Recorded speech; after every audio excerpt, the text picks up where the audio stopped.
Let me tell you something about the Bradley Impact Fund, because people hear that name and they just think it's a charity, but it is not. It's a political bank for billionaires, a place where the rich can dump their money, write it off on taxes, and quietly fund the same culture wars they pretend to have nothing to do with. They call it principled philanthropy, and it sounds wholesome. But what it really means is protecting white conservative power, all under the cover of generosity. They say it's about restoring American values and defending liberty, which translation just means keeping the same people in control that have always been in control. They're not helping communities, they're shaping politics. And because they're a donor-advised fund, the people writing those huge checks never have to put their names on them. Since 2014, they pulled in well over $100 million that we know of, and pushed it straight through the veins of America's far-right infrastructure. Groups like Turning Point USA, the Heritage Foundation, Alliance Defending Freedom, those same organization writing model bills banning DEI, policing classrooms and attacking reproductive rights, they're not grassroots, y'all, they are financed. And this is where a lot of that money comes from. They call it charity, but it's really policy laundering, turning ideology into legislation and pretending that it came from the people. Now look who's running it.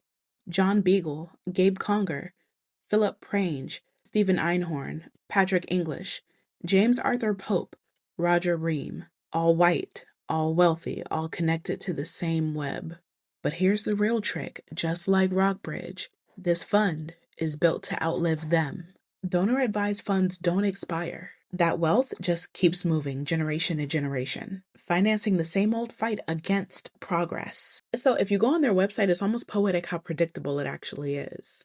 A wall of white faces, and only two people of color. Pinder Singh and Sherry Street. They're front and center because nothing says I'm not racist, like adding a brown man and a black woman to the board photo. They're insulting our intelligence. Jeez, man. Because this is how white institutions buy credibility. All while their money funds the same systems that harm the people they parade around as proof that they've changed. If this was really about faith and freedom, wouldn't the money flow to the communities that need it? The Bradley Impact Fund works hand in hand with the Lyndon Harry Bradley Foundation, one of the biggest conservative funders in the country. They call what they do high-impact giving. Translation: political money disguised as philanthropy. So here's how it works. A billionaire drops a few million into a fund, and then Bradley quietly distributes the grant to whichever far-right group needs a boost that year.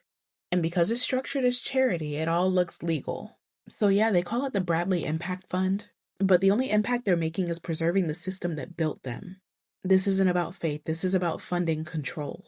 And if you sit still long enough and just watch, they'll show you exactly who they are.